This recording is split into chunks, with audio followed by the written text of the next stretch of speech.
Salut à tous, bienvenue sur la chaîne. Alors aujourd'hui, découverte de la carabine à plomb Gamo, CFR, Whisper, IGT, calibre 5.5. Découverte et puis essai, tir sur cible, réglage un peu de la lunette et, tir sur des petits animaux en plastique. Voilà. Alors, où est-ce qu'on va tirer? Donc moi, qu'est-ce que je fais? Je mets deux chaises comme ça, je m'assois sur une, je pose le matériel sur l'autre, je m'appuie opposé sur le dossier de la chaise et en l'occurrence aujourd'hui 13 mètres plus loin il y avait il y aura les cibles là devant le cabanon là-bas là, dans le jardin. Voilà, allez c'est pour le contre-jour, c'est parti.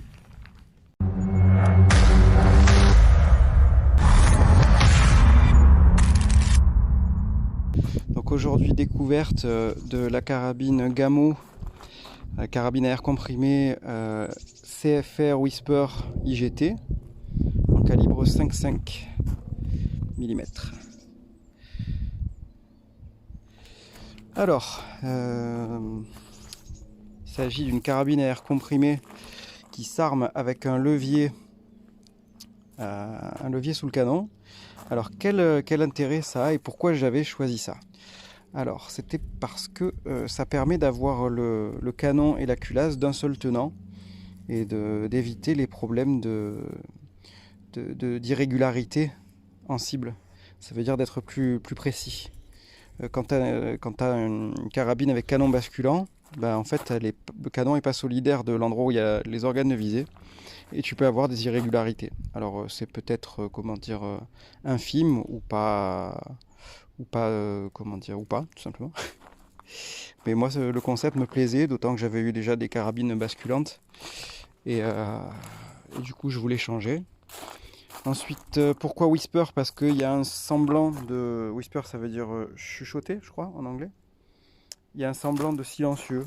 Euh, euh, je crois que j'avais vu des vidéos sur Internet où ils prouvaient avec un sonomètre que c'était pas, pas hyper efficace. Donc là, c'est incontestable. Mais bon, elle est pas bruyante. Elle est pas bruyante du tout. Donc moi, je l'ai pris parce que j'ai des voisins qui sont loin, mais j'ai quand même des voisins. Donc je voulais pas un truc bruyant qui claque beaucoup. Avant, on avait une Diana 350 Magnum en 4.5. Elle faisait le bruit d'une vanne de cours. Donc ça faisait une détonation pas possible et tu pouvais pas tirer quand tu voulais parce que c'était bruyant quoi. Tu pouvais déranger. Autre particularité qui fait qu'elle est pas bruyante, c'est que je l'ai choisie en moins de 20 joules. Enfin 20 joules, je crois qu'elle fait 19 quelque chose. Parce que déjà j'avais pas besoin de puissance et ensuite que 20 joules ça suffit largement pour ce que j'ai à faire, c'est-à-dire du plinking, c'est tout. Tirer dans le jardin à 15-20 mètres, pas plus. Ça suffit largement pour casser des objets rigolos ou tirer sur une cible ou une boîte de conserve. Et du coup, quand tu restes en moins de 20 joules, ton plomb ne franchit pas la vitesse du son. Donc tu n'as pas de détonation.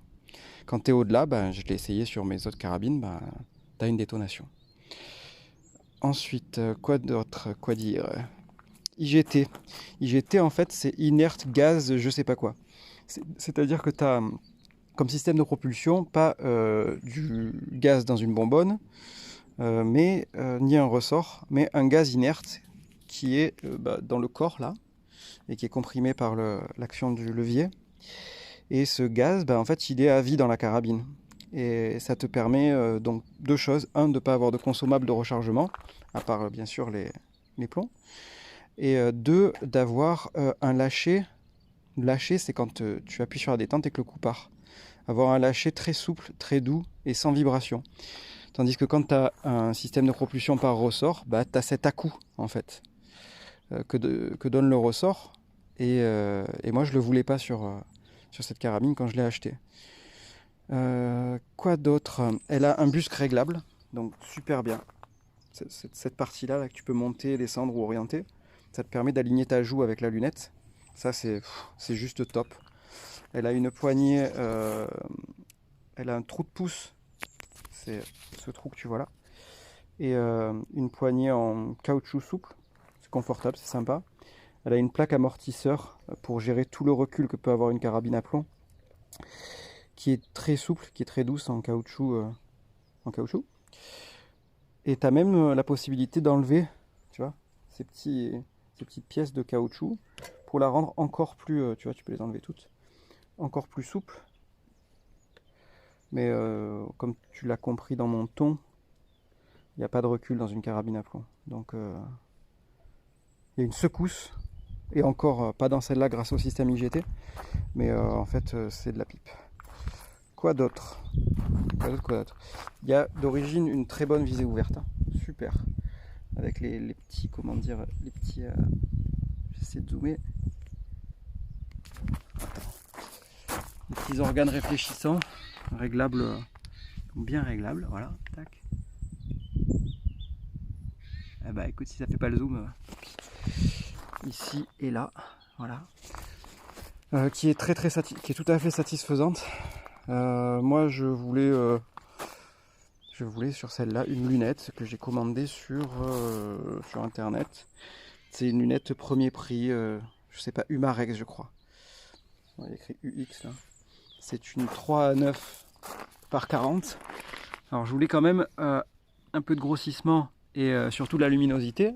Donc le grossissement, pour ceux qui ne connaissent pas, c'est le premier chiffre, 3 à 9, 3 fois ou jusqu'à 9 fois. Et 40, c'est le diamètre de l'optique, le diamètre de la lunette, ce qui te permet de faire entrer de la lumière. Donc plus tu as un gros diamètre, le deuxième chiffre, plus ce que tu regardes, c'est lumineux. Voilà, donc c'est une lunette que j'ai pas payé cher du tout. Pour parler de tarifs, moi j'ai eu la carabine, j'ai peur de dire des bêtises, un peu moins de 200 € sans la lunette sur un site internet espagnol qui ressort, je vais pas lui faire de la pub, hein, mais qui ressort tout de suite quand tu recherches des armes à air comprimé, site espagnol, tu vas avoir un gros site, et où ils font beaucoup Gamo. Comme Gamo c'est une marque espagnole, je pense que comme c'est leur marché domestique, les prix sont pas les mêmes, et tu les payes vraiment pas cher par rapport à la France. Livraison nickel, hein, rien à dire sur le site, je vais commander plusieurs trucs. Et la lunette, super aussi, hein. Vraiment, elle a un réticule tout à fait classique, je vais essayer de te faire voir.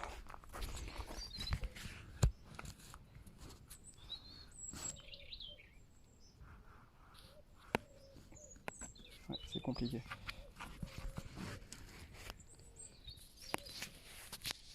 Ouais, on va peut-être y arriver. Voilà, comme ça. Là. Il y a tellement de lumière que... Voilà, là tu vois mieux le centre de la croix. Voilà, tout à fait classique, pas interchangeable ou quoi. Elle a des petits capuchons sur les vis de réglage. C'est assez bonne qualité quoi. Voilà. Alors pour ceux qui ne savent pas, sur toutes les armes, hein, et même sur les armes à air comprimé, régulièrement faut resserrer en fait son montage. Parce que ça se dessert à la longue et tu finis par perdre ton réglage. Que dire encore? Écoute, c'est déjà pas mal. Ouais, les plombs. Les plombs, écoute, c'est les plombs qui m'ont proposé quand j'ai acheté. J'en ai pris quelques boîtes. C'est des plombs développés par Gamo, enfin, il me semble.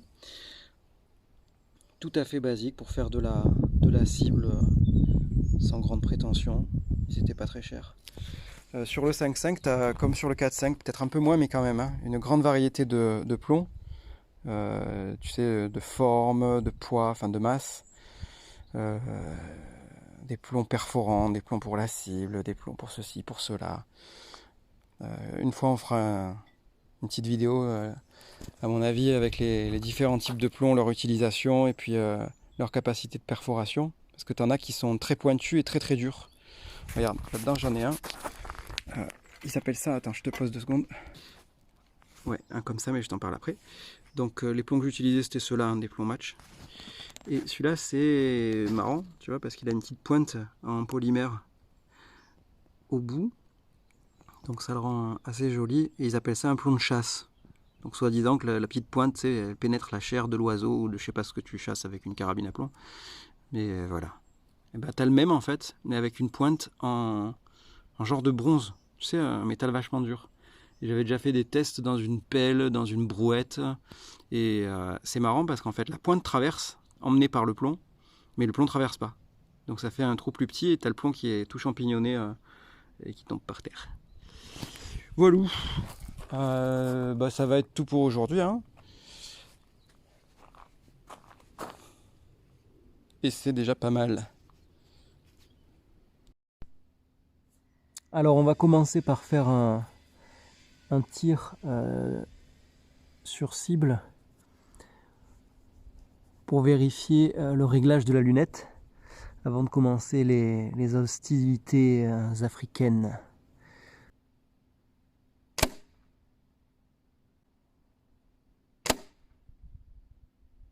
Alors ce qu'on peut voir, c'est que déjà elle groupe, donc elle est déréglée, elle est légèrement sur la gauche à 13 mètres. Pourquoi 13 mètres? Parce que pas 10. Parce que c'est la distance à laquelle j'ai posé le truc et puis ça ira bien. Et donc ça groupe. Donc je vais régler un peu la lunette pour arriver dans le centre.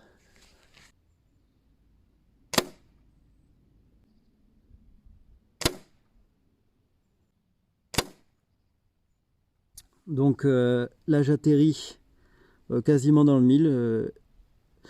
Du coup j'estime qu'elle est réglée. Alors pourquoi j'ai dit africaine tout à l'heure, africain? C'est parce que les seuls jouets que j'ai trouvés pour tirer dessus, c'est des petits animaux de la savane ou de la jungle ou je sais pas quoi.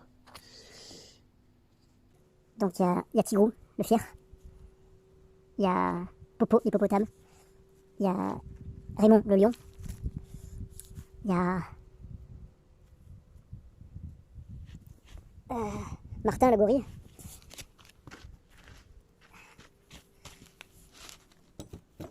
Voilà. Et Sophie, la girafe. Ah, c'est peut-être un peu trop. Alors, c'est comme ça. Voilà. Sophie, le zèbre. Et Sophie, l'arbre. Ah, on va être emmerdé, je crois, qu'il cache la forêt. Bon, après on fera le gong et la quille. Mais c'est plus facile. Et après, il y a tous leurs clones là. Ça, on les garde pour... Ah bah, il y a celui qui a déjà goûté au plinking, à la gamo. On va tout mettre dans le petit sachet. Alors bien sûr, j'ai rien contre les animaux. Bien au contraire. Faut respecter les animaux, tout ça. Et surtout, ouais, si je dois avoir une opinion, je suis carrément contre les chasses africaines et le tir sur ce genre d'animaux, bien évidemment. Allez, on cale le téléphone et on essaye de voir si j'arrive à les dégommer.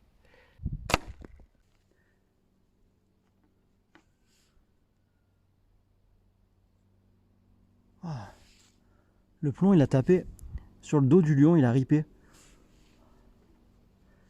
Faut que je vise la tête.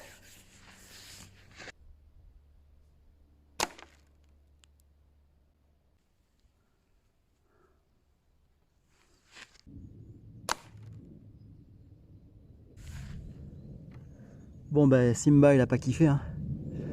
Ok. On va le laisser tranquille pour le moment. Va au paradis des Simba. Voilà. À toi Tigrou.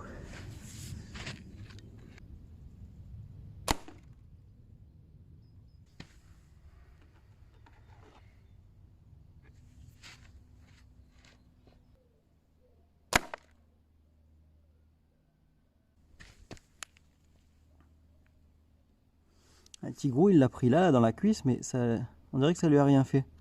Alors je sais pas si c'est bien ça finalement. On va recommencer.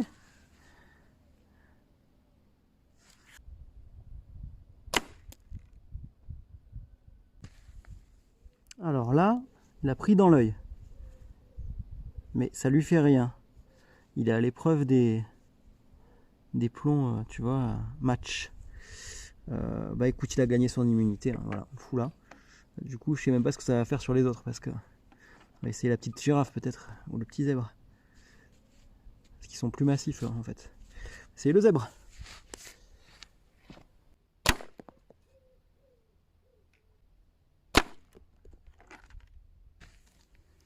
Alors, le zèbre. Bah, comme sur le tigre, ça fait une marque, mais ça lui fait rien. Bah, c'est du plastique dur. Hein. La girafe, ça lui a fait. Elle, elle va boiter un petit moment. Mais bon, je la garde. Elle peut encore servir. Bon, ben, le zèbre et le tigre, ils ont gagné leur immunité. Du coup, ils se retrouvent tous les deux au même endroit. Je suis pas sûr que ça fasse bon ménage. On va passer sur la quille et le gong. Mais d'abord, je vais faire un dernier essai avec l'hippopotame et le gorille, parce qu'il n'y a pas de raison. Et même l'arbre, tiens. Voilà.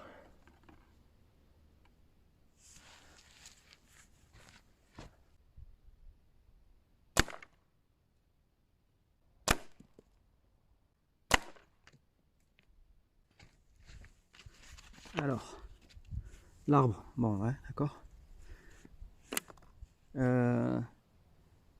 L'hippopotame, bah pareil, ça lui fait une marque, ça l'abîme pas. Pareil, tu vas au paradis des animaux en plastique. Et le gorille, par contre, il a été projeté dans un univers parallèle. Je sais pas où il est.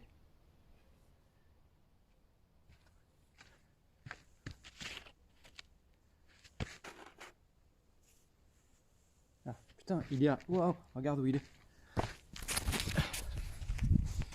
Il est là. Ça fait 2 grands pas, quoi, 2 mètres. Alors, qu'est-ce qu'il a pris, lui? Il a pris dans la tempe gauche. Il a pris une belle gifle. Une belle gifle. On voit qu'il est tout chromé. Allez, on va faire la quille et le gong.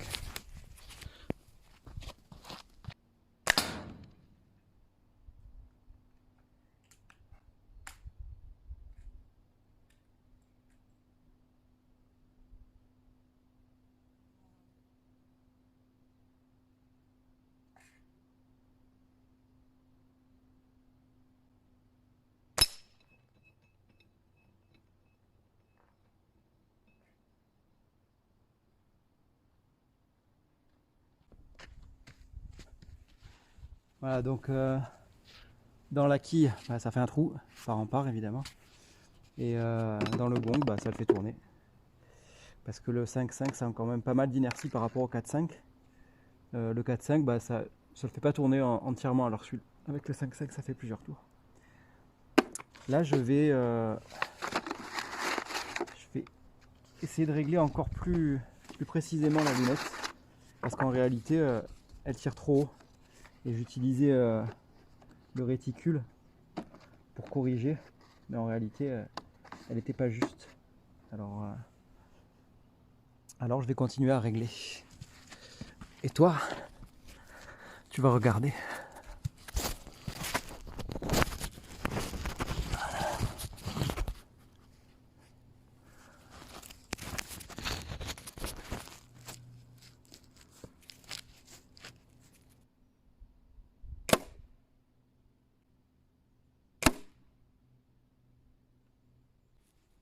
Ouais, bah du coup, elle est réglée. Hein. Voilà, je suis arrivé à le mettre là. Après, j'ai fait d'autres essais hors cam et c'est satisfaisant. Voilà, donc plus je touchais à la lunette, plus ça se rapprochait du centre. Et puis voilà. Allez, merci les petits animaux. À une prochaine fois.